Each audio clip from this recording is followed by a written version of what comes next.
गुरुर्देवो महेश्वरः गुरु साक्षात् परं ब्रह्म तस्मै श्री गुरवे नमः। ध्यानमूलं गुरोर्मूर्ति पूजामूलं गुरोपदं मन्त्रमूलं गुरोर्वाक्यं मोक्षमूलं गुरो कृपा। ज्ञानतिमिरान्धस्य ज्ञानाञ्जनशलाकया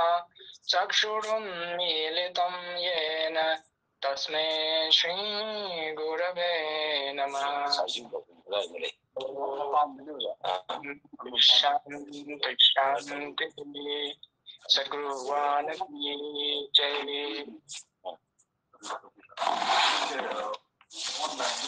ममांग कोई ज्ञान की मरमद नैनग्रे अदु मतम फंगदबनिना समलपना ममांग वाफम अमा हाइगिबा व्याख्यादि फदना तांना तहौद्रे। इमा इपागा अखोइगा मरी लेनते हाइदना ममांगदा हाइगिबदो इमा इपा अखोइ पोक्पिरैनी अखोइ ngasi mit tangdriba अखोइ खों टेक्द्रिबा खुद टेक्द्रिबसे इमाना अहिंग कया तुमदना फजना सेनबिरकपगिनी नत्रगदि अहिंग तुमदि अनगांग मचादो पिसक्पिबदो अदु यावन बकदोम दि यावन गनी कमाई तबुनी खंगब नते मताई थंगो अदे यावन म मतमदा मखादा तारो अदु रगदि खोंग को सोदना तेमगनी सिदा नते मी तांगम याय अदु अहिंग कया तुमदना इमाना कोइबु सेनरखरबनी अदुना मरम ओइदना अखोइ मित तांगदना खोंग खुद टेक्दना हिंगब ngamiबनी हौजि हौजि अदुगा अखोइ योलकप मतमदा अखोइ पोक्पिरकपा इपा मयामदो पाबुंगसिंगदो अखोइ अखोइगी इपा अदुना इज्जत अखोइ माक्पिरकतना ngasi अखोइ इज्जत लेने हिंगमिजे अखोइबु पोक्पिरकपा इपागी थौजालनी माना पैसा तानबिरकपा माना इज्जत जोक्पिरकपा अदुना मरम ओइदना अखोइ संसारसिदा ngasi इज्जत लेने हिंगब ngamiबनी अदुना Imangi लमन इपागी लमन the पुंसी Chumna सिंगबा ngamdana adum tolaga leirabani aduna ima ipaga khoiga mari leinade haidi ima du longtho thamamo ipa du longtho thamamo hojikti india da su yam taunare mama mapa allora kanda wriddha ashramda ahal singi lebamda thamgumba masa masa do matik chami ngaktani officer ngaktani adumaina huntoga thamaji akhoi ima ipa myam kaimu yengsilagumji haiba natte अखोइगी brain गा इमा इपा की brain गा मरी लेनते इमा इपा like हैते हैदे like harrow इमा इपा पैसा पाइदे हैदे पैसा पाइरोय अदु इमा इपा दि अध्यात्म की लंबी द चटपन मी नते अदुरगदि अइजु अध्यात्म की लंबी द चटपन ngमरोय न खलिजे लाली हाइबदु ममांग द हाइगिबनी एक्सप्लेनेशन फजना मखा मतम लेतबनिना सांगना तौद्रे अदुगा नोंगममु मखा मु नैनगिजे ब्रेन जे ट्रेनिंग तौरगा लोइना मु याय ब्रेन जे अमुक्तंग अखोइना तागिबा अमुक्तंग पागिबा परा सुकाउ काउदबनी पुंसी जुप्पा अदु कमाई तौरगा ब्रेन ट्रेनिंग तौगनी हाइबदुदि मखा ताना नोंगममु नैनगिजे ngasigi ध्यान दा लाजे हौजिकी ओइनादि अदु ममांगदा ध्यान नैनगरे ध्यान हाइबसे सिदगी ज्ञान पुनमसे ध्यान दगी फंगदोरिबनी हेक लेरिबा नॉलेज पुनमक साइंस की होइगरा फिजिक्स की होइगरा केमिस्ट्री की होइगरा इंजीनियरिंग की होइगरा नत्रगना मैथ्स की होइगरा नत्र लायक पो होइगरा इसै सकपो होइगरा खुदिंमक से हेक लेरिबा इसै सब्जेक्ट पुनमक से मसे सिगी नॉलेज से ध्यान दे फंगदोइनी फमगा तौरिदुदी ट्रेनिंग की वानी अदुगा फमगा तौबा मतमदा लेबा पुनिंगी फिवमदो चाक चाबा मतमदा कनागुमो वारी साना मतमदा आई थबक तौ मतमदा सरकार की थबक तौरगन ऑफिस द चपा मतमदा मदुगी पुनिंगी फिवमदो लेरबा अदुदि अतो असेंग ध्यान गoi अदुगा ममांग द नैनगरे 12 सेकंड ओरगदि दुबु धारणा हाइरे अदुगा 2 minutes 24 सेकंड ओरगदि ध्यान हाइरे अदुगा 28 minutes 48 सेकंड ओरगदि अदुना समाधि हाइरे मतमदगी येंगा हाइरगदि अदो ध्यान हाइबसे पुनिंग करिगुम्बा अमखक्तंग दा खल्लगा मदु खक्तंग खलकपा अतोपा वाखल अमत अतोपा वाखल अमत खलक्तबा ꯑꯗꯨꯒꯤ ꯇ꯭ꯔꯦꯅꯤꯡꯗꯣ ꯑꯗꯨꯕꯨ ꯙ꯭ꯌꯥꯟ ꯀꯧꯏ ꯑꯗꯨꯅ ngasi ꯙ꯭यान कमाई तौनी है मधुगी मरमदा प्रैक्टिकल अहमदा वारी हौरगा प्रैक्टिकल ओइना फजना तौसी अदुना मयाम ध्यान दी फजना फम्मगा तौदौनीना फम्बम हौजि ताना ताना फम्बम फजना सेंबिरो आसन अमा थाबा दरकार ओय अदुदा निंगथीना खोंगराय चलगा फम्मगा ख्वांग तिंगना फम्मगा ध्यान तौगदबनी अदो अहानबदा अहोबदा ध्यान कमाई तौगनी हाइबा वारी हौरगा मतुंगदा ध्यान तसेंगना गाइडेड मेडिटेशन करी करी खनगदबनो हाइबदो हाइजरके तो मयाम पुन्ना ध्यान तौमिनसी अदुना ध्यान हाइजदा याना अमदा तौदिसे हक्चांगी स्पाइनल कोर्ड मगनते चक्र हाइदा लई चक्र हाइरगदी व्हील बु खंगनै चक्का कांखोंग राउंड नाइबा व्हील अदुगा मतांग चक्र हाइरगदी एनर्जी सेंटर बु खंगनै शक्ति अखोई मिद उंगमीबा नाकोंग तांगमीबा सिजे ब्लड खक्त नते मनुंग शक्ति म यावरी मदुगी शक्ति दो अदुबनी एनर्जी कॉस्मिक एनर्जी नत्रगन प्राण हाइरगजु खंगनरे हिंदी द संस्कृत दी प्राण हाइरग खंगनरे प्राण शक्ति दो यावना मरुमद मिद उंगमीनी ना तारिबनी अदो खोई वांगांगमीबनी अदो प्राण की शक्ति दो यावद्रगदी ngमोय कॉस्मिक एनर्जी इंग्लिश ता हाइरगदी कॉस्मिक एनर्जी अदन कॉस्मिक एनर्जी की तुंगनफम तरेत लई अदुनी मूलाधार स्वादिष्ठान मणिपुर अनाहता विशुद्धि अज्ञा सहस्रार हाइदना चक्र तरेत लेदुनी चक्र तरेत से नोमा अमु फजना चक्र तरेत सिगी मतंग नैनगी जी कुंडलिनी योग द लाकनी यडा हाइबमने पिंगला हाइबमने ममायदा मयायदना मु सुषुम्ना हाइदन लेरनी अदो कुंडलिनी से लिन गुंबनी माती ममैदो थेक्सलगा मकोक्तना लोटसलगा मखादा दुम तुमगा लेरब कुंडलिनी दो मूलाधार दा अदगी मथंग मथंग कार कांदा एक्सपीरियंस मयाम अमा सिद्धि मयाम अमा फंगदोइनी अदुगा ब्रह्मरंद्र हाइरगजु खंगनै लवाई लोतोंदा सहस्रार दल हाइरे मथंग इथंग थंगबा सहस्रार दिलदा सहस्रार दलदा यौरा कांदा आत्मा साक्षात्कार हाइजे फंगदोइनी अदु लोइना हाइदबा नुंगाइबा फंगदोइनी अदुना लाइन अमृत चार हिंगी हाइदो कोई सामुकी मनुंगदा लाइगे अंश सरुग यावरी अदुबनी आत्मा जीवात्मा हाइरो से अमतनी जीव हाइरो जीवात्मा हाइरो आत्मा हाइरो अमतनी कोई मनुंगदा यावरीबा मदुना मरम ओइदना कोई हिंगीबा अदु लेत्रगदे कोई हिंगोइदोरीबा अदुबनी आत्मा हाइरिसि थवाई हाइरगना मंगा कोई मणिपुरीदा हाइरगदी थवाई मंगा मीगा थारगा तरु हाइ मी हाइदने थवाई मी हाइदोनी आत्मा हाइरिसि मणिपुरीदा हाइरगदी थवाई मंगा हाइरगना प्राण मंगा बोनी मरुइना प्राण अपान वियान उदान समान हाइदना लई अदगी मु मचा मंगा मु लेरी मथौ खरा खरा मागिना यामना तौदबा ख्वाई मरुइना मपुंगइना तौरिसिना प्राण अपान उदान समान हाइजिनी नागा कुर्मा क्रिकरा देवता धनंजय हाइदना मंगा हुसलेरी अदु प्राण जे तरानी नोममु नैना जिसिदी अदुना ध्यान इहान नानु मतमदा चक्र अमदा पुनिंग थमदोइनी पुनिंग जे मिरुसिलनी अदुगा चक्र तरेनी मूलाधार दगी हौरगा ख्वाई इनेम नेमबदगी हौरगा मथक इथंग थंगबा कोकता लैदिसे अदुना सरसा दल हाइरा खंगनै सिगी चक्र तरेत सिगी मनुंगदा अमदा पुनिंग थमगदोइनी सिगी मयामसि मनुंगदा ख्वाइदगी इराय लाइना पुनिंग हेक्ता चंगबजे अज्ञा चक्र हाइरा खंगनै पिसुमनिगी मरक पिसुमनिगी मयाइजे सिना mahusana adum akhoi puning je pisumani marakta lei adana sida dhyan tarugadi khwai lai bani khwai rai lai na puning adum changi bani adana dhyan da mi loisalaga kadai da yengadoino haibo agya chakra pisumani gi maraksida yengadoiba ada dhyan da akoina ponsi udaba pot mayam ama khonjel mayam tarakani natragana chandan gumba manam nungsiba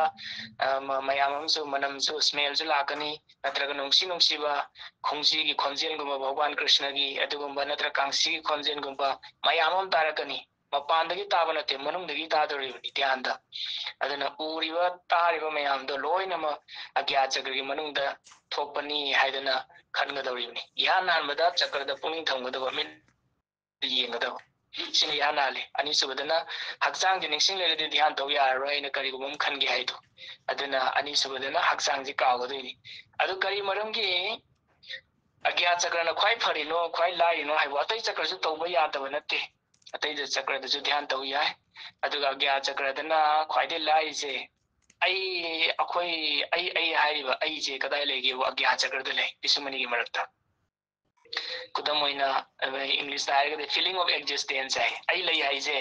ꯀꯗꯥꯏꯗ ꯐꯥꯎꯒꯦꯕꯨ ꯄꯤꯁꯨꯝ ꯑꯅꯤꯒꯤ ꯃꯔꯛꯇ ꯐꯥꯎꯋꯦ ꯈꯣꯡꯗ ꯈꯨꯠꯇ ꯍꯛꯆꯥꯡꯒꯤ part ꯑꯃꯠꯇꯗ ꯑꯩ ꯍꯥꯏꯕꯁꯤ ꯐꯥꯎꯗꯦ ꯈꯨꯗꯝ ꯑꯣꯏꯅ ꯑꯩꯈꯣꯏ ꯂꯦꯞꯄꯦꯅ ꯈꯜꯂꯁꯤ ꯅꯠꯇ꯭ꯔꯒ ꯈꯣꯡꯅ ꯆꯠꯂꯦꯅ ꯈꯜꯂꯁꯤ ꯈꯣꯡꯅ ꯂꯩꯕꯥꯛꯇ ꯁꯣꯛꯏ ꯍꯥꯏꯁꯦ ꯑꯩꯈꯣꯏ ꯈꯪꯉꯦꯕ ꯑꯗꯨꯕꯨ ꯑꯩ ꯂꯩꯕꯥꯛ ꯃꯅꯥꯛꯇ ꯂꯩ ꯅꯠꯇ꯭ꯔ ꯑꯩ ꯂꯩꯕꯥꯛ ꯁꯣꯛꯏ ꯍꯥꯏꯁꯤꯗꯤ ꯀꯩꯗꯧꯉꯩꯗꯁꯨ ꯐꯥꯎꯗꯦꯕ ꯀꯌꯥꯝ ꯀꯃꯥꯏꯅ ꯐꯥꯎꯒꯦꯕꯨ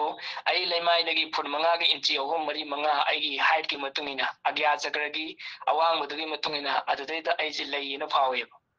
ꯌꯣꯒ ꯇꯧꯕ ꯃꯇꯝꯗ ꯈꯣꯡꯅ ꯃꯊꯛꯇ ꯊꯥꯡꯒꯠꯂꯦ ꯑꯗꯩ ꯍꯛꯆꯥꯡꯅ ꯃꯈꯥꯗ ꯂꯩꯔꯦ ꯁꯤꯔꯁꯥꯁꯟ ꯇꯧꯕ ꯍꯥꯏꯔꯣ ꯀꯣꯛꯅ ꯌꯨꯡꯉꯣ ꯁꯔꯕꯥꯡꯒꯥꯁꯟ ꯇꯧꯕ ꯍꯥꯏꯔꯣ ꯈ꯭ꯋꯥꯡꯗ ꯈꯨꯠ ꯄꯥꯏꯔꯒ ꯉꯛ ꯊꯦꯛꯆꯜꯂꯒ ꯀꯣꯛꯅ ꯃꯈꯥ ꯂꯩꯔꯅꯤ ꯑꯗꯒꯤ ꯍꯛꯆꯥꯡꯅ ꯃꯊꯛꯇ ꯂꯩꯔꯅꯤ ꯈꯣꯡꯁꯨ ꯃꯊꯛꯇ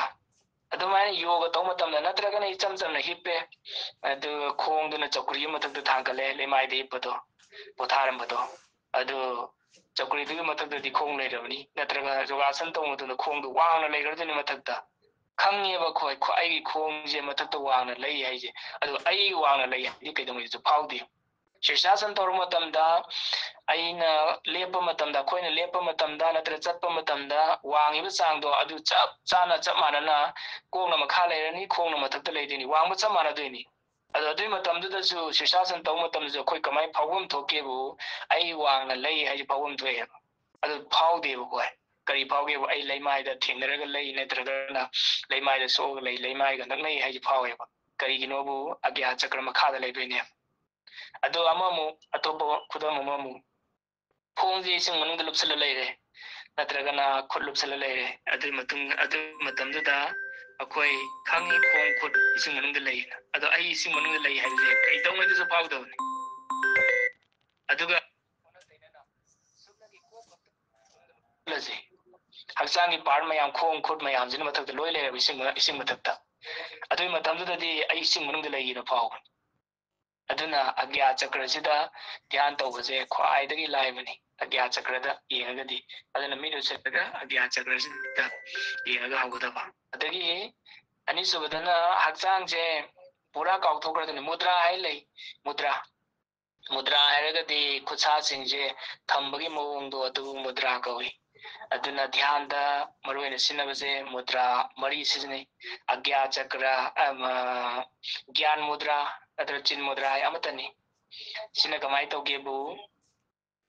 ꯈꯨꯗꯣꯝꯕꯤꯒ ꯈꯨꯕꯤꯒ ꯊꯦꯡꯅꯔꯅꯤ ꯌꯥꯝ ꯀꯟꯅ ꯄꯥꯏꯁꯟꯕꯩ ꯋꯥ ꯅꯠꯇꯦ ꯆꯨꯝꯅꯒꯤ ꯁꯨꯝ ꯊꯦꯡꯅꯔꯒ ꯍꯥꯏꯐꯦꯠ ꯄꯥꯏꯁꯜꯂ ꯊꯝꯕꯩ ꯋꯥꯅꯤ ꯑꯗꯨꯒ ꯈꯨꯠꯁꯥ 3 ꯂꯦꯝꯍꯧꯔꯤꯕ ꯈꯨꯠꯁꯥ 3 ꯈꯨꯌꯥꯏꯅꯦ ꯈꯨꯅꯤꯡꯊꯧꯅꯦ ꯈꯨꯅꯥꯎꯕꯤꯅꯦ ꯁꯤꯅ ꯈꯖꯤꯛꯇꯪ ꯀꯣꯟꯁꯤꯜꯂꯒ ꯂꯩꯔꯅꯤ ꯄꯨꯔꯥ ꯀꯣꯟꯁꯤꯜꯂꯒ ꯌꯥꯝ ꯀꯟꯅ ꯁꯨꯛꯄꯥꯏ ꯄꯥꯏꯁꯟꯕꯩ ꯋꯥ ꯅꯠꯇꯦ ꯍꯥꯏꯐꯦꯠꯇꯪ ꯀꯣꯜꯂꯒ ꯂꯩꯕ ꯋꯥꯅꯤ ꯁꯨꯝ ꯊꯝꯕ ꯃꯇꯝꯗ ꯅꯨꯡꯉꯥꯏꯕ ꯃꯑꯣꯡꯗꯣ ꯑꯗꯨꯗ ꯑꯗꯨꯝ ꯊꯝꯃꯗꯧꯕ ꯑꯗꯨ ꯀꯅꯥꯒꯨꯝꯕ ꯈꯔꯅ ꯇꯧꯕ ꯃꯇꯝꯗ ꯈꯨꯠꯇꯨ ꯄꯨꯔꯥ ꯀꯣꯟꯁꯤꯜꯂꯒ ꯈꯨꯠꯁꯥ 3 ꯂꯦꯝꯍꯧꯕꯗꯣ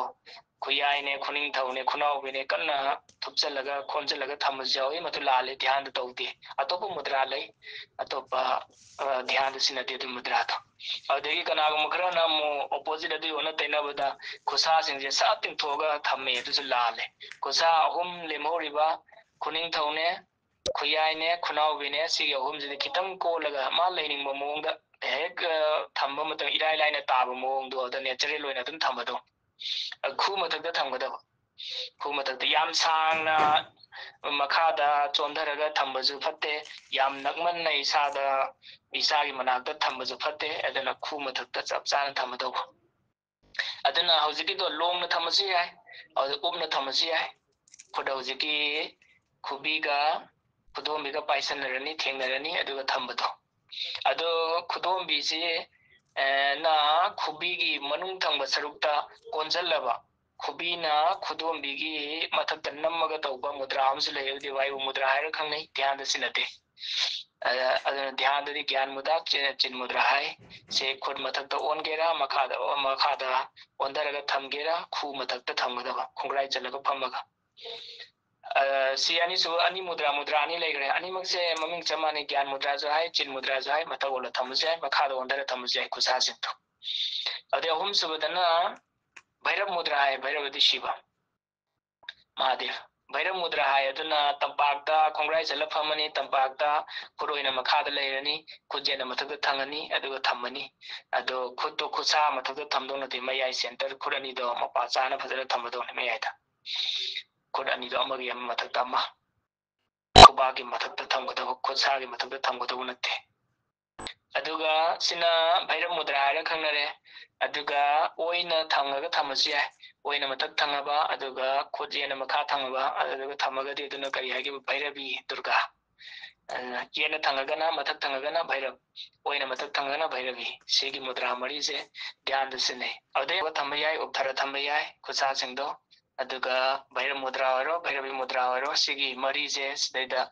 thamaga akoi dhyan haugadabani aduga sigi mi atopana tawbado uraga mai jam phajai manadi yam nungai tawi adudi aishu mai ma tawtamge hara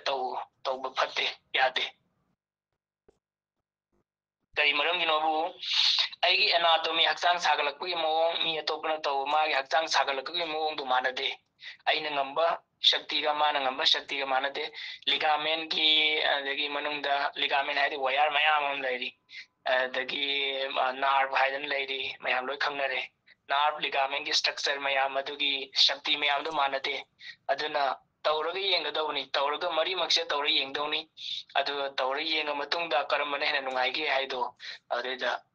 tawradawni thamadawni ꯑꯩꯈꯣꯏ ꯏꯁꯥꯒꯤ ꯑꯣꯏꯅ ꯍꯥꯏꯌꯨ ꯍꯥꯏꯔꯒꯗꯤ ꯑꯩꯈꯣꯏꯒꯤ ꯑꯦꯛꯁꯄꯤꯔꯤꯌꯦꯟꯁ ꯑꯣꯏꯅ ꯍꯥꯏꯌꯨ ꯍꯥꯏꯔꯒꯗꯤ ꯒ꯭ꯌꯥꯟ ꯃꯨꯗ꯭ꯔꯥꯗ ꯈꯨꯠ ꯃꯊꯛꯇ ꯈꯨꯠꯁꯥꯁꯤꯡ ꯃꯊꯛꯇ ꯑꯣꯟꯈꯠꯂꯒ ꯊꯝꯕꯗꯨ ꯈꯨ ꯃꯊꯛꯇ ꯃꯗꯨ ꯇꯧ ꯃꯇꯝꯗ ꯙ꯭ꯌꯥꯟ ꯁꯥꯡꯅ ꯇꯧꯀꯥꯟꯗ ꯈꯨꯠꯁꯦ ꯃꯇꯣꯝꯇ ꯑꯣꯟꯊꯈꯤ ꯑꯗꯨ ꯈꯨꯠꯁꯤ ꯈꯨꯠꯁꯥꯁꯤꯡꯁꯤ ꯃꯈꯥꯔꯣꯝꯗ ꯑꯣꯟꯊ ꯂꯩꯔꯝꯃꯤ ꯀꯨꯏꯅ ꯙ꯭ꯌꯥꯟ ꯇꯧꯔꯀꯥꯟꯗ ꯑꯗꯨꯅ ꯑꯗꯨ ꯂꯦꯡꯕꯗꯤ ꯅꯨꯡꯉꯥꯏꯇꯦ ꯑꯗꯨꯅ ꯑꯍꯥꯟꯕ ꯈꯨꯠꯁꯥꯁꯤꯡ ꯃꯊꯛꯇ ꯑꯣꯟꯈꯠꯂ ꯊꯝꯕꯗꯣ ꯑꯩꯈꯣꯏꯒꯤ ꯑꯣꯏꯅꯗꯤ ꯑꯩꯈꯣꯏ ꯍꯥꯏꯗꯤ ꯑꯩꯒꯤ ꯏꯁꯥꯃꯛꯀꯤ ꯑꯣꯏꯅꯗꯤ ꯑꯗꯨ ꯇꯧꯗꯦ ꯑꯗꯩ ꯑꯃꯨꯛ Bhairam mudra ꯅꯠꯇ꯭ꯔꯒ Bhairavi mudrada tampakta khut thambado adusu dhyan sangna tawrakanda mangda nodha leirame aduna adusu nungaite haidana adumasu hana practice tawra yenge nungaitare adan toe aduga chin mudra gyan mudra da khusa sing makhada ondhara thambado adumadi khutsu lengaroi makhada ondhara thamamnina hana mathakta onkhala thambadudi tabna kuirakanda dhyan tawringi manungda khutto roll down to leirame kharom to ondharaga aduna sidadi hanade ahubudagi ondhara thamamnina sidadi lengningai ambo leitre aduna aigi oina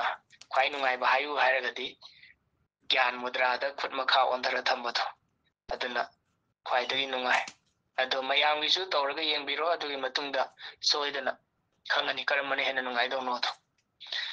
akoi sangsarda akoi nungai ba phangde shanti phangde hai miyamse masigi maram amazu lei kwai chaw maramje kaidogebu mi tawraga phajaba mina tawraga nungaiba adu uraga aisu mai matau tamme adagidi akhoi su mai matau tamme aduga aingondadi madugi magundu yaudaba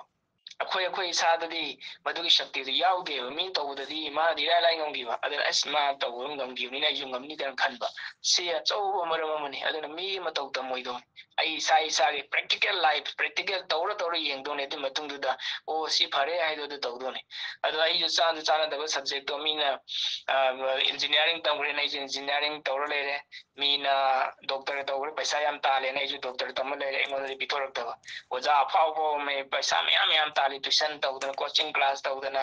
ꯃꯌꯥꯝ ꯑꯃ ꯑꯗꯣ ꯑꯩꯈꯣꯏꯁꯨ ꯑꯣꯖꯥ ꯑꯣꯏꯅꯤꯡꯉꯦ ꯑꯣꯖꯥ ꯑꯣꯏꯔꯨꯔꯦ ꯑꯗꯨ ꯑꯩꯉꯣꯟꯗꯗꯤ ꯒꯨꯟꯗꯨ ꯌꯥꯎꯗꯕꯅꯤꯅ fail ꯑꯣꯏꯔꯦ ꯄꯨꯟꯁꯤꯗ ꯐꯦꯜ ꯑꯣꯏꯕ ꯃꯌꯥꯝꯁꯦ ꯃꯤꯉꯣꯟꯗ ꯏꯃꯤꯇꯦꯁꯟ ꯇꯧꯕꯒꯤꯅꯤ ꯃꯇꯧ ꯇꯝꯕꯒꯤꯅꯤ ꯑꯗꯨꯅ ꯃꯤꯒꯤ ꯃꯇꯧ ꯇꯝꯕ ꯇꯣꯛꯑꯒ ꯇꯧꯔꯒ ꯌꯦꯡꯒꯗꯧꯅꯤ ꯑꯗꯨꯏꯗ ꯑꯐꯕꯗꯣ ꯑꯗꯨꯗ ꯆꯠꯂꯗꯧꯅꯤ ꯁꯤ ꯃꯌꯥꯝꯁꯦ ꯑꯙ꯭ꯌꯥत्मिक ꯂꯝꯕꯤ ꯆꯠ ꯃꯇꯝꯗ ꯌꯣꯒꯗ ꯁꯤ ꯃꯌꯥꯝꯁꯦ ꯃꯊꯪ ꯌꯣꯒ ꯍꯥꯏꯁꯦ ꯅꯣꯡꯃꯃꯨꯛ ꯂꯩꯅꯒꯤꯁꯤ ꯃꯈꯥ ꯇꯥꯅ ꯄꯜꯂꯨꯔꯕꯅꯤꯅ ꯌꯣꯒ ꯍꯥꯏꯁꯦ ꯀꯔꯤꯕꯨ ꯀꯧꯒꯦ ꯍꯥꯏꯕꯨ ꯍꯛꯆꯥꯡ ꯁꯥꯖꯦꯜ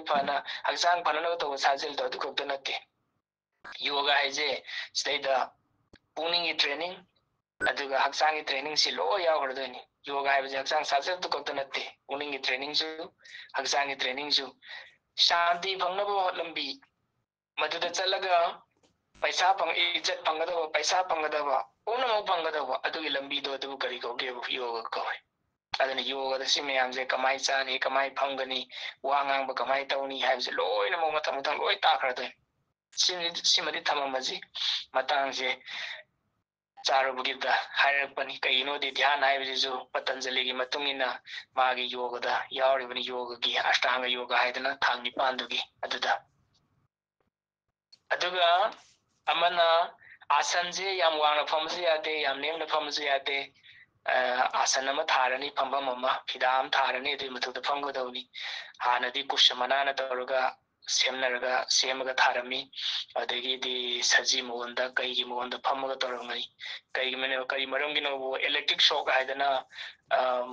अखोय मयाम लोय खंगनरे लेबाइदा थेंगदी इलेक्ट्रिक शॉक तौई अखोयदा करेंदो अदुदुगा लेमाइदा थेंद्रगदी खोंगु कुंबा तुंगगदी चत्ति चल्ली अदुदुगा यामेना हक्चांगदा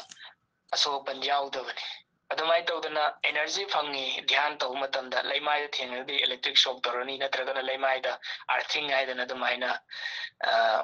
अखोयदा एनर्जी कॉस्मिक एनर्जी फंग मतमदो फंगबा मयामदो लेमाइदा लोयना मु चटखरनी लीक ओइग्रनी अखोय हक्चांगदा तुंगौररो अदुननी लेमाइदा थेंगदनबा सजी मोहनदा कई मोहनदा फमी हाइसी फमनरमी हाइसी हौजिक मतमददी सही कई मोहन सजी मोहनदुदी हौजिक फंगबदा वारनी अदुदुगा अखोय सिददी मणिपुरददी खंगदे करीगुम थेंगनरबा पुलिसना अददी फारनी अदुना हौजिक मतमददी कई मोहन सजी मोहनदा फमनदरे अदु कुशमनादि कुशदी हौजिक फंगनी कुश सेमगा फंबा याय अदगी अमना अनिसुबदा अमना फंबमगी अदे अनिसुबदना अवांग ओनगदबा नत्रगना माइजे नोंपो ओनगदबा अवांग ओनबा मा नत्र नोंपो ओनबा मा नोंचु बोलगा ध्यान तौनते मखावलगा ध्यान तौनते अवांग नत्रगना नोंपो लगा ध्यान तौनै अदुगा कादो नुंसी नुंसा का मनुंगदा तौबो ओरगदी थोंग थोंनाव फजना हांगतोगा नुंसी नुंसा फजना संग कादा तौगदबनी मपानदा ओरगदी या फरे अदुदी अदो हौजिकती ध्यान हौरसी अदना मयाम खोंग्राय चलगा पंबिरो अदो मुद्रा अपांबा मदा यांग तिंगना यांग कोंदबा यादे यांग तिंगना फंबिरो मुद्रा अपांबा मदा थंबिरो चार मरी मुद्रा मरी हाइबदी मनुंगदा द ध्यान मथंग मथंग हाइजरके अदुगा ध्यान की प्रोसेस हौजिदी हौरसी पुनिंग मिरु सिनबिरो अदुगा पुनिंगना पिसुमनी की कारकता येंगसी मपानगी खोंजेल मयाम ताबा मयामदो अदुगी पुनिंग काउथोखरो पुनिंग लोकथोखरो अदुगा हौजिकती पुनिंग दो मनुंगदा अज्ञा चक्र की मनुंगदा थमजी ईश्वर जे अज्ञा चक्र की मनुंगदा लई ज्ञान नाइजे अज्ञा चक्र की मनुंगदा लई अदु ईश्वर जे कताय वाई लई जानो कमाई तौजान अज्ञा चक्र की मतुंगदा कमाई लई जायनो हाइदो थीदुइनी अदुना हौजिकती अज्ञा चक्र ददा पुनिंग पोरा लुपसलगा थमजी पिसुमनी की मरक्ता अदु हक्चांग जी काउथोखरजे हौजिक हक्चांग जे अखोई उन मथक्ता चलेना खलजी नत्रगना निंथमतागी मतमदा याम इंगबा मतमदा मपानदा थबक तौरुरे दे खुद से पूरा इंजन की खोंग से पूरा खोंग की खोंगसा इंजन की यावबनी इसिंग अछाबदा लुपबा सागनबगी दमक्ता अदुरे खुसा जिंगजे लेंगबा मतम से लेंगी खंगदरबनी खोंगसा खुद की खुसा से असुके मते फमगीदना इंजन गीदना निंथमतागी अयिंगबदना मरम ओइदना इसिंग असाबदा लुपसन मतमदा असाबदा फावदबनी मतम खरदी यामन इंग्रकादा अदुगी मतुंगदा असुके मते यामना अमा नाबा फावनी खुसासिंगदा खोंगसासिंगदा खरगा सागलकादा अदुमाय तौदना हक्चांगजे पूरा फमजनगरे पूरा इंगरे अदुना आई हक्चांगजे लेइत्रे नुंगी मतौगुना तौरे ना हक्चांगजे काउथोग्रसी पूरा हौजिकती हक्चांगजिदा नतना संसार पुनमुसे लोय काउथोग्रो चाबा थकपा इमुंगी पैसा तानबगी अंगांगई सेमबगी अदे गीता पाबगी सत्संग तौबी पुनम काउथोग्रो अखोइना खल्लिबो वखल मयामजे सिनने अखोइबु अपंग सिरिजे अखोइना सी पैसा फजना तान ngамद्रिबा ताननिंगे तालगो खजिकता फंगिबा अदो शांति फंगद्रिबा नुंगाइबो फंगद्रिबा मयामजे अतय अमो नते अखोइ वखलननि अखोइना हे खल्लिबो वखल मयामजे सिगी 95% वखल मयामजे कयमबु कानदबा ngakतनि तुंगीदमक्ता खनबा लाकदोरि फ्यूचर गिदमक्ता कोइ प्लानिंग तौबा मयामजे सिजु कयमबु कानदबा ngakतनि अदुना लोइनमक थादो सुमनगी 5% अदु खक्तनी अखोइना नुक्ति खलिबो वखल मयामजे कानरिजे अदु कानदबा मयामने लोइ काउथोकरो हौजिकती ꯑꯃꯈꯛꯇꯪꯗ ꯄꯨꯛꯅꯤꯡ ꯊꯝꯃꯣ ꯁꯣꯔꯗ ꯄꯨꯛꯅꯤꯡ ꯊꯝꯃꯣ ꯁꯣꯔ ꯁꯥꯡꯅ ꯁꯥꯡꯅ ꯍꯣꯜꯂꯁꯤ ꯁꯣꯔ ꯁꯥꯡꯅ ꯁꯥꯡꯅ ꯍꯣꯟꯖꯤꯜꯂꯁꯤ ꯁꯣꯔ ꯁꯥꯡꯅ ꯁꯥꯡꯅ ꯍꯣꯟꯇꯣꯛꯑꯁꯤ ꯑꯗꯨꯒ ꯈꯣꯟꯖꯦꯜ ꯊꯣꯛꯍꯟꯕ ꯌꯥꯗꯦ ꯁꯣꯔ ꯍꯣꯟꯕ ꯃꯇꯝꯗ ꯈꯣꯟꯖꯦꯜ ꯊꯣꯛꯏꯗꯧꯅꯤ ꯁꯨꯝꯅꯒꯤ ꯁꯣꯔ ꯈꯛꯇ ꯅꯤꯡꯁꯤꯡꯒꯗꯧꯅꯤ ꯑꯇꯩ ꯑꯃꯨꯛ ꯅꯤꯡꯁꯤꯡꯉꯣꯏꯗꯧꯅꯤ ꯀꯔꯤꯒꯨꯝꯕ ꯃꯁꯤ ꯉꯝꯗ꯭ꯔꯕ ꯑꯗꯨ ꯄꯨꯟꯁꯤ ꯆꯨꯝꯅ ꯁꯥꯟꯇꯤ ꯐꯪꯉꯔꯣꯏꯗꯧꯅꯤ ꯄꯨꯟꯁꯤ ꯆꯨꯝꯅ ꯅꯨꯡꯉꯥꯏꯕ ꯐꯪꯉꯔꯣꯏꯗꯧꯅꯤ ꯑꯗꯨꯅ ꯍꯧꯖꯤꯛ ꯇꯧꯔꯤꯕꯁꯦ ꯉꯁꯤꯁꯤ ꯉꯝꯃꯕ ꯑꯗꯩꯗꯤ ꯍꯌꯦꯡ ꯑꯃꯨꯛ ꯍꯦꯟꯅ ꯐꯖꯅ ꯉꯝꯃꯗꯧꯅꯤ ꯉꯁꯤꯐꯥꯎ ꯉꯝꯗ꯭ꯔꯕ ꯑꯗꯩꯗꯤ ꯄꯨꯟꯁꯤꯗ ꯀꯩꯗꯧꯉꯩꯗꯁꯨ ꯅꯨꯡꯉꯥꯏꯕ ꯐꯪꯕꯒꯤ आशा तौनिंगाई लेत्रे अदुना पुनमक लोय काउथोगा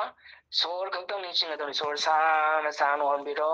सोर साना सानो हनजलो हे ngami सानो हनजलदोनि हे ngami सानो हनतोदोनि सुमनगी सोर खक्तम निसिंगदो ꯇꯨꯡꯒꯤꯗꯃꯛꯇ ꯈꯟꯕ ꯐꯩ ꯑꯗꯨ ꯇꯨꯡꯒꯤꯗꯃꯛꯇ ꯌꯥꯝꯅ ꯈꯜꯂꯒꯗꯤ ꯉꯁꯤ ꯃꯥꯡꯉꯦ ꯍꯧꯖꯤꯛ ꯊꯕꯛ ꯇꯧꯗꯣꯗꯣ ꯃꯥꯡꯉꯦ ꯑꯗꯨꯅ ꯇꯨꯡꯒꯤꯗꯤ ꯈꯟꯒꯗꯕꯅꯤ ꯄ꯭ꯂꯥꯅꯤꯡ ꯇꯧꯒꯗꯕꯅꯤ ꯑꯗꯨꯒ ꯊꯕꯛ ꯈꯨꯗꯛꯇ ꯍꯧꯒꯗꯕ ꯑꯗꯨꯒ ꯍꯧꯈꯤꯕ ꯃꯌꯥꯝꯁꯦ ꯑꯁꯤꯒꯤꯗꯤ ꯈꯟꯅꯤꯡꯉꯥꯏ ꯗꯔꯀꯥꯔ ꯑꯣꯏꯗꯦ ꯀꯔꯤ ꯃꯔꯝꯒꯤꯅꯣ ꯉꯁꯤ ꯐꯔꯕ ꯑꯩꯅ ꯃꯃꯥꯡꯗ ꯁꯣꯏꯈꯤꯕ ꯃꯌꯥꯝꯗꯣ ꯑꯗꯨꯅ ꯃꯔꯝ ꯑꯣꯏꯗꯅ ꯅꯣꯡꯃ ꯑꯩꯕꯨ ꯃꯤꯅ ꯊꯥꯒꯠꯀꯗꯧꯔꯤꯕꯅꯤ ꯑꯦꯛꯖꯥꯝꯄꯜ ꯈꯨꯗꯝ ꯑꯃ नुपा अमा अꯉꯥꯡ अमा 10 क्लास मेट्रिक मंगारक तरुलक फेल होरे हंजन हंजन हंजन मी मयाम असमसे बुदुनी अना हाइनरे अदो माना बे पास तरो मतुंगदा आईएएस ऑफिसर ओइरबा मतंद मी मयाम करी हाइनो यमोसी कयामु याम होनाबो कनगेबु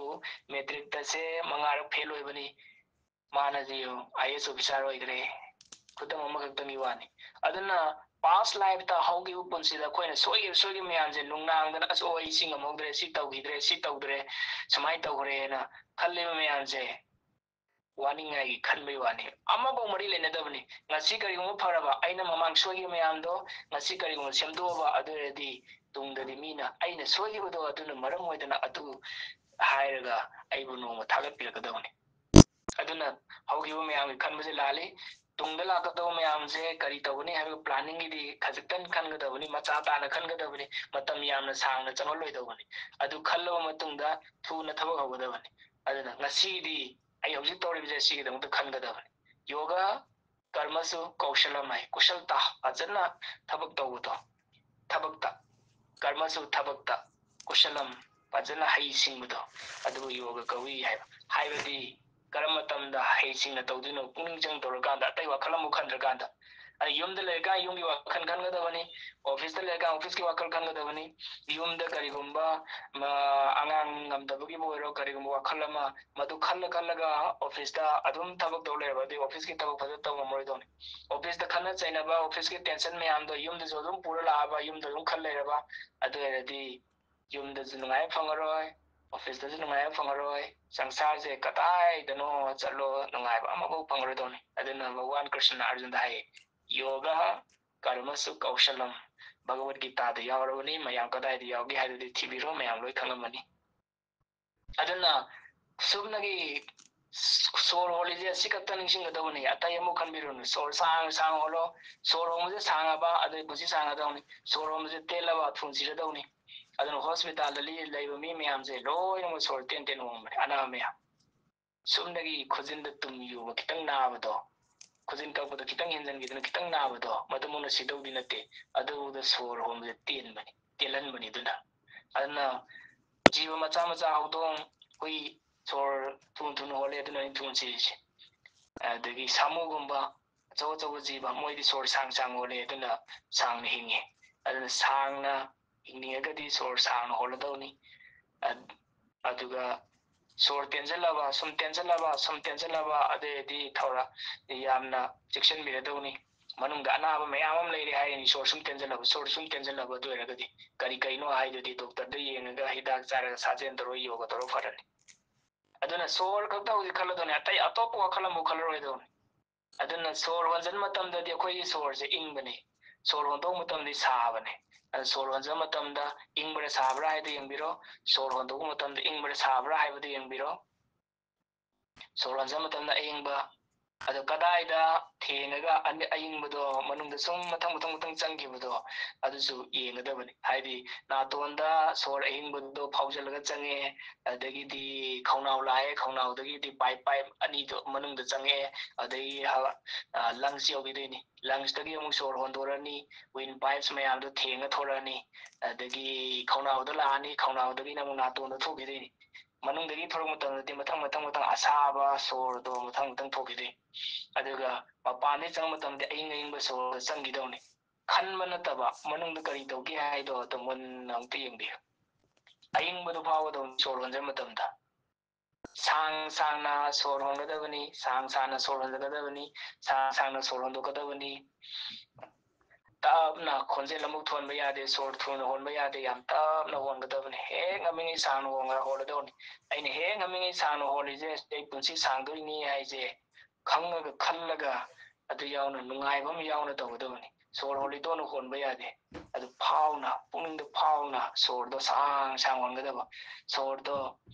ꯁꯥꯡꯅ ꯍꯣꯟꯗꯣꯛꯀꯗꯧꯕ ꯏꯪꯕ꯭ꯔꯥ ꯅꯠꯇ꯭ꯔꯒꯅ ꯁꯥꯕ꯭ꯔꯥ ꯍꯥꯏꯗꯨꯁꯨ ꯃꯗꯨꯁꯨ ꯌꯦꯡꯒꯗꯕꯅꯤ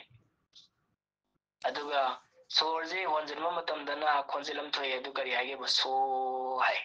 ꯁꯣꯔꯁꯦ ꯍꯣꯟꯗꯣꯛꯄ ꯃꯇꯝꯗꯅ ꯀꯔꯤ ꯍꯥꯏꯒꯦꯕ ꯍꯝ ꯍꯥꯏ ꯁꯪꯁꯀ꯭ꯔꯤꯠꯇ ꯁꯣ ꯍꯥꯏꯔꯒꯗꯤ ꯅꯨꯄꯥ ꯑꯃ ꯂꯥꯞꯅ ꯂꯩꯕ ꯑꯗꯨꯒ ꯁꯣ ꯍꯥꯏꯔ ꯈꯪꯅꯩ ꯁꯥ ꯍꯥꯏꯔꯁꯨ ꯂꯩ ꯁꯣ ꯍꯥꯏꯔꯁꯨ ꯂꯩ व्याकरणꯗꯒꯤ ꯇꯣꯉꯥꯟ ꯂꯥꯛꯑꯦ ꯃꯗꯨꯗꯤ ꯀꯣꯟꯅ ꯅꯩꯅꯔꯁꯤ ꯁꯣ ꯍꯥꯏꯔꯒꯅ ꯂꯥꯞꯅ ꯂꯩꯕ ꯅꯨꯄꯥꯗꯣ ꯍꯝ ꯍꯥꯏꯕꯁꯤꯗꯤ ꯁꯪꯁꯀ꯭ꯔꯤꯠꯇ ꯃꯥꯒꯤ ꯆꯥꯅꯕꯗꯤ ꯑꯍꯝ ꯒ ꯌꯥꯎꯕ ꯑꯩꯈꯣꯏꯒꯤ ꯂꯪꯁꯇꯒꯤ ꯊꯣꯔꯛꯄꯗꯗꯤ ꯀꯔꯤ ꯍꯥꯏꯒꯦꯕꯨ ꯍꯝ ꯍꯥꯏꯕ ꯑꯗꯨꯒ ꯁꯣꯔ ꯍꯣꯟꯖꯕ ꯃꯇꯝꯗꯅ ꯁꯣ ꯍꯥꯏꯕ ꯁꯣꯔ ꯍꯣꯟꯖꯟꯕ ꯍꯝ ꯁꯣꯔ ꯍꯣꯟꯗꯣꯛꯄ ꯈꯣꯟꯖꯦꯜꯗꯣ ꯃꯅꯨꯡꯗꯒꯤ ꯃꯄꯥꯟꯗꯒꯤ ꯂꯥꯛꯄ ꯈꯣꯟꯖꯦꯜ ꯃꯌꯥꯝꯁꯦ ꯂꯣꯏꯅꯃꯛ ꯊꯤꯡꯖꯤꯟꯈ꯭ꯔꯣ ꯑꯗꯨ ꯃꯅꯨꯡꯗ ꯀꯔꯤ ꯂꯩꯒꯦ ꯍꯥꯏꯁꯦ ꯑꯗꯨꯗꯣ ꯇꯥꯅꯕ ꯍꯣꯠꯅꯔꯣ ꯁꯣꯔ ꯍꯣꯟꯖꯕ ꯃꯇꯝꯗ ꯁꯣ ꯍꯥꯏꯗꯅ ꯈꯣꯟꯖꯦꯜ ꯊꯣꯛꯄꯅꯤ ꯁꯣꯔ ꯍꯣꯟꯗꯣꯛꯄ ꯃꯇꯝꯗ ꯍꯝ ꯍꯥꯏꯅ ꯊꯣꯛꯄꯅꯤ ꯁꯣꯔ ꯍꯣꯟꯗꯣꯛꯄ ꯃꯇꯝꯗ ꯍꯝ ꯍꯥꯏꯔꯤꯁꯦ ꯁꯪꯁꯀ꯭ꯔꯤꯠꯀꯤ ꯃꯥꯒꯤ ꯃꯥꯟꯅꯕ ꯋꯥꯍꯩꯗꯤ ꯀꯔꯤ ꯍꯥꯏꯒꯦ ꯑꯍꯝ ꯍꯥꯏ ꯑꯍꯝꯃꯗꯤ ꯑꯩ ꯁꯣꯗꯤ ꯃꯗꯨ ꯅꯨꯄꯥꯗꯣ ꯑꯍꯝꯃꯗꯤ ꯑꯩ ꯍꯥꯏꯗꯤ ꯏꯁꯣꯔꯕꯨ ꯈꯪꯅꯩ ꯁꯣ ꯍꯥꯏꯔꯒꯗꯤ ꯏꯁꯣꯔꯕꯨ ꯈꯪꯅꯩ ꯑꯝ ꯍꯥꯏꯔꯒꯗꯤ ꯑꯩ ꯏꯁꯣꯔꯅꯤ ꯍꯥꯏꯕꯅꯤ ꯑꯩꯈꯣꯏꯒꯤ ꯁꯣꯔ ꯍꯣꯟꯗꯣꯛ ꯍꯣꯟꯖꯤन ꯇꯧꯕꯁꯦ ꯁꯤꯗꯁꯨ ꯃꯁꯥꯅ ꯁꯣꯔꯁꯤꯅ ꯂꯩꯔꯝꯃꯦꯕ ꯀꯔꯤ ꯍꯥꯏ ꯂꯩꯔꯝꯒꯦꯕꯨ ꯑꯩꯁꯦ ꯏꯁꯣꯔꯅꯤ ꯑꯩꯁꯦ ꯄꯔꯃꯥत्माꯅꯤ ꯑꯩꯁꯦ ꯕꯨꯗꯨ ꯅꯠꯇꯦ ꯑꯩꯁꯦ ꯑꯄꯪꯕ ꯅꯠꯇꯦ ꯑꯩꯁꯦ ꯑꯆꯧꯕ ꯃꯤꯅꯤ ꯑꯩꯁꯦ ꯒ꯭ꯔꯦꯠ ꯃꯦꯟꯅꯤ ꯍꯥꯏꯁꯦ ꯍꯥꯏ ꯂꯩꯔꯝꯃꯦꯕ ꯑꯗꯨ ꯐꯥꯎꯗꯧꯅꯤ ꯑꯩꯁꯦ ꯒ꯭ꯔꯦꯠ ꯃꯦꯟ ꯑꯣꯏꯕ ꯌꯥꯏꯑꯕ ꯀꯔꯤ ꯑꯣꯏꯔꯒꯗꯤ ꯌꯥꯏꯒꯦꯕꯨ ꯑꯩꯅ ध्यान ꯇꯧꯔꯕ ꯑꯗꯨꯗꯤ ꯒ꯭ꯌꯥꯟ ꯃꯌꯥꯝꯁꯦ ꯐꯪꯒꯅꯤ ꯁꯪꯁꯥꯔꯗ ꯃꯗꯨ ꯐꯪꯉꯒ ꯂꯣꯏ ꯐꯪꯕꯁꯦ ꯀꯔꯤ ꯀꯧꯒꯦꯕꯨ ꯑꯗꯨ ꯏꯁꯣꯔꯕꯨ ꯐꯪꯉꯕ ꯂꯣꯏ ꯐꯪꯒꯅꯤ ꯁꯅꯥ ꯂꯨꯄꯥ ꯂꯟ ꯊꯨꯝ ꯏꯖꯠ ꯁꯤꯗꯤ ꯃꯌꯥꯝꯁꯨ ꯂꯣꯏ ꯐꯪꯒꯅꯤ ꯄꯥꯏꯅꯤꯡꯉ ꯄꯥꯏ ꯉꯝꯃꯅꯤ ꯏꯁꯤꯡ ꯃꯅꯨꯡꯗ ꯂꯩꯔꯁꯨ ꯁꯤꯔꯔꯣꯏ ꯑꯗꯨꯗ ꯂꯩꯕꯥꯛ ꯃꯅꯨꯡꯗ ꯐꯨꯝꯖꯤꯜꯂꯒꯁꯨ ꯍꯤꯡꯕ ꯉꯝꯃꯅꯤ ꯍꯅꯨꯃꯥꯟꯒꯤ ꯑꯗꯨꯃꯥꯏꯅ ꯆꯥꯎꯊꯣꯛꯉꯝꯃꯅꯤ ꯄꯤꯛꯁꯟ ꯉꯝꯃꯅꯤ ꯏꯁꯣꯔꯕꯨ ꯐꯪꯉꯕ ꯂꯣꯏ ꯐꯪꯒꯅꯤ ꯑꯗꯨꯅ ꯎꯄꯅꯤಷꯠ ꯍꯥꯏ ꯀस्मिन्नु भगवो विज्ञाते सर्वमिदं विज्ञातं भवति मधु फंगगा लोई फंगबजे संसारदा हेक लेरिबा पोट चै मयाम सिदगी हेंदोकपा मयामसे लोई फंगबजे करिनोबु ईश्वरनि अदुना सो हम हाइजे फाउदोन मनुंगदा अइजे मतिंग मगुन जाम लेबा मिनी अइजे करिगुम्बा खरदि संसारसे तौबा ngambadu मिनी हाइजे फाउरगा सोरदु हंजंगदबनि सोना सोर हंजब मतमदा अइ इसामकसे करिनोम खंगदबा जगा आमदा अदेदा टिंजनग्रगुमना खनबनि उदबा पूरा अमम्ब ओइना लेबा खंगदबा जगा आमदा अइ इसामकसे चंगजनगिबदुना तौबनि सो हाइ कांदा अदु फाउगदबनि हम हाइ कांददि कदाइदनो मा मफमदुदगि थोरए इयांग यांगबा थोरक्पा लापथोरक्पा खनबनि पुंगिंदा फाउबनि अदु फाउना सोर हंजंगदबनि अदु फाउना सोर हंदोकदबनि सो हम हाइबा अर्थदो अदुगा येंगना अदु खन्ना पुंसिदा अखोइना माइ पापा माइथिबा मयाम हाइबा मयामजे पुंगिंगना सानबा लीला मयाम गाक्तने अखोइना फाउरिबदो करिगुम्बा थबक तौ मतमदा तौद्रिङैदा अइना माइ पाकनीना फाउरबा अदुदि माइ पादो माइ पारोयना अइना फाउरबा अदुदि माइ पारोइदो अदुना अखोइदा वालेजे फीलिंग की ट्रेनिंग वाले फीलिंग की ट्रेनिंग तौरबा अदुरदि सोइदना पुंसिदा अइ करिगुम्बा खरदि तौंगमदौनि फीलिंग की ट्रेनिंग दुबुनी ध्यान हाइरिसि ꯄꯨꯛꯅꯤꯡꯅ ꯈꯟꯕꯁꯦ ꯁꯤ ꯂꯤꯁꯤꯡ ꯑꯃ ꯈꯜꯂꯦ ꯈꯜꯂꯁꯤ ꯑꯗꯨꯒꯤ ꯃꯅꯨꯡꯗ ꯑꯃ ꯑꯗꯨꯗꯒꯤ ꯗꯤꯇꯔꯃꯤꯅꯦꯁꯟ ꯂꯥꯛꯇꯣꯏꯅꯤ ꯑꯗꯨꯅ ꯕꯨद्धꯤ ꯍꯥꯏꯔ ꯈꯪꯅꯤ ꯏꯟꯇꯦꯂꯦꯛ ꯑꯗꯨ ꯂꯤꯁꯤꯡ ꯗꯤꯇꯔꯃꯤꯅꯦꯁꯟ ꯇꯧꯔꯤꯕ ꯃꯌꯥꯝ ꯋꯥꯔꯦꯞ ꯂꯧꯔꯤꯕ ꯃꯌꯥꯝꯁꯦ ꯕꯨദ്धिꯅ ꯁꯤꯗꯒꯤ ꯑꯃꯈꯛꯇꯪ ꯀꯔꯤ ꯑꯣꯏꯗꯣꯏꯅꯣꯕꯨ ꯑꯩꯈꯣꯏꯒꯤ ꯐꯤꯂꯤꯡ ꯊꯃꯣꯏꯗꯒꯤ ꯐꯥꯎꯔꯛꯀꯗꯣꯏꯅꯤ ꯊꯃꯣꯏꯗꯒꯤ ꯐꯤꯂꯤꯡ ꯃꯗꯨꯒꯤ ꯐꯤꯂꯤꯡꯗꯣ ꯑꯩꯅ ꯈꯟꯈꯤꯕ ꯉꯁꯥꯏ ꯂꯤꯁꯤꯡꯗꯣ ꯑꯗꯨꯒꯤ ꯃꯈꯥ ꯄꯣꯟꯗꯣꯏꯅꯤ ꯂꯤꯁꯤꯡꯗꯨꯗꯒꯤ ꯁꯨꯝ ꯃꯗꯨꯗꯒꯤ ꯃꯆꯪ ꯑꯣꯏꯕ ꯑꯃ ꯂꯧꯊꯣꯔꯒ ꯑꯗꯨꯅ ꯕꯨद्धꯤ ꯑꯣꯏꯗꯕ ꯕꯨद्धꯤ ꯂꯤꯁꯤꯡ ꯕꯨദ്धिꯅ ꯂꯦꯞꯄ ꯃꯥꯒꯤ ꯄꯨꯛꯅꯤꯡꯅ ꯂꯦꯞꯄꯤꯕ ꯅꯤꯔꯅꯩ ꯇꯧꯔꯤꯕ ꯗꯤꯇꯔꯃꯤꯅꯦꯁꯟꯗꯣ ꯑꯗꯨꯒꯤ ꯂꯤꯁꯤꯡ ꯃꯌꯥꯝꯗꯨꯗꯒꯤ ꯑꯗꯨꯗꯒꯤ ꯃꯆꯪ ꯑꯃꯈꯛꯇꯪ ꯑꯗꯨꯅꯤ ꯑꯩꯈꯣꯏꯅ ꯐꯤꯂꯤꯡ ꯑꯣꯏꯅ ꯊꯃꯣꯏꯗꯒꯤ ꯐꯥꯎꯔꯛꯀꯗꯣꯏꯁꯦ ꯄꯨꯛꯅꯤꯡꯅ ꯈꯟꯕ ꯃꯥꯏ ꯃꯊꯧꯅꯤ ꯑꯗꯨ ꯕꯨദ്धिꯅ ꯏꯟꯇꯦꯂꯦꯛꯅ ꯗꯤꯇꯔꯃꯤꯅꯦꯁꯟ ꯋꯥꯔꯦꯞ ꯂꯦꯞꯄ ꯁꯤ ꯇꯧꯁꯤꯔꯥ ꯁꯤ ꯇꯧꯐꯝꯁꯤꯔꯥ ꯁꯤꯅ ꯆꯨꯝꯕ꯭ꯔꯥ ꯁꯤꯅ ꯆꯨꯝꯗꯕ꯭ꯔꯥ ꯋꯥꯔꯦꯞ ꯂꯦꯞꯄꯒꯤ ꯊꯕꯛꯇꯨꯅ ꯕꯨद्धꯤ ꯑꯗꯨꯒ ꯐꯥꯎꯔꯤꯁꯦ ꯑꯩꯈꯣꯏ ꯅꯨꯡꯉꯥꯏꯕ ꯐꯥꯎꯔꯤꯕ ꯍꯔꯥꯎꯕ ꯐꯥꯎꯔꯤꯕ ꯀꯤꯕ ꯐꯥꯎꯔꯤꯕ ꯇꯟꯕ ꯐꯥꯎꯔꯤꯕ ꯁꯤ ꯃꯌꯥꯝꯁꯤꯅ ꯍꯥꯔꯠꯀꯤ ꯃꯊꯧꯅꯤ ꯑꯗꯨꯅ ꯄꯨꯟꯁꯤꯗ ꯇ꯭ꯔꯦꯅꯤꯡ ꯇꯧꯗꯣꯏꯁꯦ ꯍꯥꯔꯠꯄꯨꯅꯤ ꯍꯥꯔꯠꯀꯤ ꯇ꯭ꯔꯦꯅꯤꯡꯁꯦ ꯀꯗꯥꯏꯗꯒꯤ ꯐꯪꯒꯦꯕꯨ ꯃꯦꯗꯤꯇꯦꯁꯟꯗꯒꯤ ꯐꯪꯉꯤ ꯑꯗꯨꯅ ꯄꯨꯛꯅꯤꯡꯗ ꯐꯥꯎꯔꯒ ꯐꯤꯂꯤꯡꯒ ꯂꯣꯏꯅꯅ ꯈꯟꯒꯗꯕꯅꯤ ꯁꯤ ꯃꯌꯥꯝꯁꯦ ꯈꯟꯒꯗꯕ ꯅꯠꯇꯦ ꯏꯁꯥꯃꯛ ꯑꯣꯏꯔꯦꯅ ꯈꯟꯒꯗꯕꯅꯤ ꯐꯥꯎꯔꯗꯧꯅꯤ ꯃꯅꯨꯡꯗꯒꯤ ꯑꯗꯨ ꯁꯣꯔ ꯍꯣꯟꯖꯟ ꯃꯇꯝꯗ ꯑꯩꯈꯣꯏꯗ ꯂꯩꯕ ꯄ꯭ꯔꯥණꯁꯦ ꯁꯤꯁꯦ ꯈꯣꯏꯗꯧꯕꯨ ꯆꯠꯂꯦ ꯈꯣꯏꯗꯧꯐꯥꯎ ꯃꯈꯥꯗ ꯁꯣꯔ ꯍꯣꯟꯗꯣꯛꯄ ꯃꯇꯝꯗꯅ ꯈꯣꯏꯗꯧꯗꯒꯤ ꯃꯊꯛꯇ ꯀꯥꯈꯠꯂꯛꯏ ꯈꯤꯇꯪ ꯁꯣꯔ ꯍꯣꯟꯖꯟꯕ ꯃꯇꯝꯗꯅ ꯁꯣꯔ ꯍꯣꯟꯖꯟꯅ ꯄ꯭ꯔꯥणꯁꯦ ꯀꯃꯥꯏꯅ ꯇꯧꯒꯦꯕꯨ ꯈꯣꯏꯗꯧꯕꯨ ꯃꯈꯥꯗ ꯈꯤꯇꯪ ꯀꯨꯝꯊꯔꯛꯑꯦ ꯑꯗꯨꯗꯒꯤ ꯁꯣꯔ ꯍꯣꯟꯗꯣꯛꯄ ꯃꯇꯝꯗꯅ ꯈꯣꯏꯗꯧꯒꯤ ꯃꯊꯛꯇ ꯀꯥꯈꯠꯂꯛꯑꯦ ꯑꯗꯣ ꯁꯣꯔ ꯍꯣꯟꯖꯟꯕ ꯃꯇꯝꯗ ꯃꯈꯥꯗ ꯌꯥꯝꯅ ꯄꯤꯛꯅ ꯈꯖꯤꯛꯇ ꯂꯦꯡꯕꯅꯤ ꯌꯥꯝ ꯀꯟꯅ ꯂꯦꯡꯕ ꯅꯠꯇꯦ ꯑꯗꯣ ꯀꯔꯤꯒꯨꯝꯕ ꯃꯄꯥꯟꯒꯤ ꯈꯣꯟꯖꯦꯜ ꯇꯥ ꯂꯩꯔꯕ ꯑꯗꯨꯗꯤ ꯁꯣꯍꯝ ꯇꯥꯔꯔꯣꯏ ꯀꯔꯤꯒꯨꯝꯕ ꯑꯇꯣꯞꯄ ꯋꯥꯈꯜ ꯑꯃ ꯈꯜ ꯂꯩꯔꯕ ꯁꯣꯍꯝ ꯇꯥꯔꯔꯣꯏ ꯀꯔꯤꯒꯨꯝꯕ ꯑꯇꯣꯞꯄ ꯋꯥꯈꯜ ꯑꯃ ꯈꯜ ꯂꯩꯔꯕ ꯑꯗꯨꯗꯤ ꯄ꯭ꯔꯥꯟꯁꯦ ꯃꯈꯥꯕꯨ ꯀꯨꯝꯊꯔꯤ ꯃꯊꯛꯄꯨ ꯀꯨꯝꯊꯕ ꯀꯥꯈꯠꯂꯛꯏ ꯍꯥꯏꯗꯣ ꯐꯥꯎꯔꯔꯣꯏꯗꯧꯅꯤ ꯑꯗꯨꯅ ꯄꯨꯛꯅꯤꯡꯗ ꯂꯩꯔꯝꯕ ꯋꯥꯈꯜ ꯃꯌꯥꯝꯁꯦ ꯂꯣꯏ ꯀꯥꯎꯊꯣꯛꯈ꯭ꯔꯗꯧꯅꯤ ꯂꯣꯏ ꯇꯥꯟꯊꯣꯛꯈ꯭ꯔꯣ ꯋꯥ ꯉꯥꯡꯕꯗꯒꯤ ꯍꯧꯔꯒ ꯆꯦꯟꯕ ꯆꯣꯡꯕ ꯃꯌꯥꯝꯁꯦ ꯁꯤꯗꯩꯗ इहान हानबदा कईदौगेबु प्राणजे मतोंता अखोई खोइदौदा पोलप पुंजिल्ले अदुई मतुंगदा वा ngamini अदुई मतुंगदा खोइ चोंग फनबा लमजेन चेन ngamini अहामदा प्राणजे पोलप पुंजिल्लनी वा ngang थोंग मतमदा अदुदगी एनर्जी लौरगा वा ngang ngamaकदुइनि अदुना हौजिकि सिगी मयामजे अमा खक्ता तौदौ नते सोर सांगनाजु होनगदबनी सोर सांगना खोंजेनजु थोलोइदौबा तमना तमना अदु तोंदा थेंब्रा मनुंग यौग्रब्रा हाइदुजु येंगदबा साब्रा नत्र इंब्रा हाइदुजु येंगदबा सोहम हाइदुजु तागदबा अदुगा प्राणदो लेंगिब्रा मथक्ता चलिब्रा मखादा कुमधरिब्रा हाइदो अदुजु येंगदबा सिगिजे पुलप अमतदा मतमतदा तौदौनि पुनिंग हाइजे करिगुम्बा कोइना फ्रीदा थादोबा अदोयदि फत्ता फत्ता वखल मयामसे लोइनमुक चंगजिल्लदौनि पुनिंगदा खुदंगना डिप्रेशन हाइजे अते एमो नते पुनिंगदो फ्रीदा थादोग्रबा अदुना डिप्रेशन लाइजे सावरी मयामसे पुनिंगदो फ्रीदा थादोग्रबा अदुननि करिगुम्बा पुनिंगजे हेना थबक पीरबा माजे सुलेब लेफंद्रबा मथौ अदुयरगदि पुनिंगजे फर लेरदौनि अदु गुरुदेवना हाय changing of work is rest अखोई पुंसीदा पुनिंग मखा मथक काकटबा ngamdriba होना मतमदा साधना मतमदा फेल होई मयामजे अतैगे अमबो अतै मतमदा मोनते पोथाबा मतमदानि अदु गुरुदेवना हाय पोथाबा हाइजे changing of work is rest थबक होंबो पोथाबा कवि गुरुदेव नो मत फमगा पोथादे गुरुदेव भजन सहनी भजन सग लोरगा लारी गिरनी लारी लोरगा मयांगी हॉस्पिटल सेवा तौरनी सेवा तौ लोरगा योगा तौरनी योगा हाना तौगनी योगा तौरनी नत्र वॉकिंग चलनी नत्र भजन होल्दा हरे राम हरे कृष्ण सहनी नत्र पूजा तौरनी गुरुदेव सुलेब लेप्ती changing of work is rest कई मरंगिनबो अखोइने हेक पोथारिजे सी पोथाबजे मयामजे सिननी अखोइबु आत्मविश्वास इसान इसाबु थाजदबा चिंगनगनबा अकीबा साउनिंगबा मयाम फाउरे मयामजे पोथाबा मतमदा फाउरपा ngakतनी द पोथाबजे कमाय पोथागदौनोबु थबक होंग पोथादौ अदुना पुनिंग द थबक मयाम याम पीरिंगे पुनिंगजे हेने कनबे हेलेबा ꯑꯗꯨꯅ ꯁꯤ ꯃꯌꯥꯝꯁꯦ ꯑꯃꯃꯝ ꯑꯃꯒꯤ ꯃꯇꯨꯡꯗ ꯑꯃ ꯈꯟꯗꯧ ꯅꯠꯇꯦ, ꯄꯨꯂꯞ ꯈꯟꯒꯗꯧꯔꯤꯁꯤ, ꯄꯨꯂꯞ ꯐꯥꯎꯒꯗꯕꯅꯤ꯫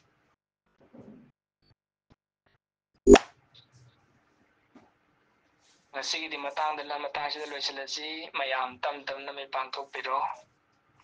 ꯃꯟꯇ꯭ꯔ ꯊꯤꯔꯒ ꯉꯁꯤꯒꯤꯗꯤ ꯁꯠꯁꯪꯒ ꯃꯇꯥꯡꯁꯤꯗ ꯂꯣꯏꯁꯤꯜꯂꯁꯤ,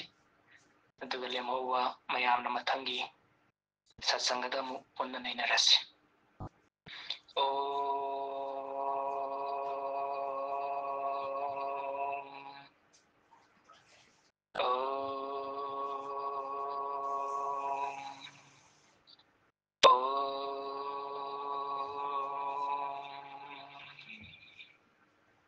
पूर्णमदः पूर्णमिदं पूर्णात् पूर्णमुदच्यते पूर्णस्य पूर्णमादाय पूर्णमेवावशिष्यते। ओम शांति शांति शांति। सद्गुरु भगवान की जय। मयाम पुनमुक्पु अमुक हन्ना खुरुमजरी।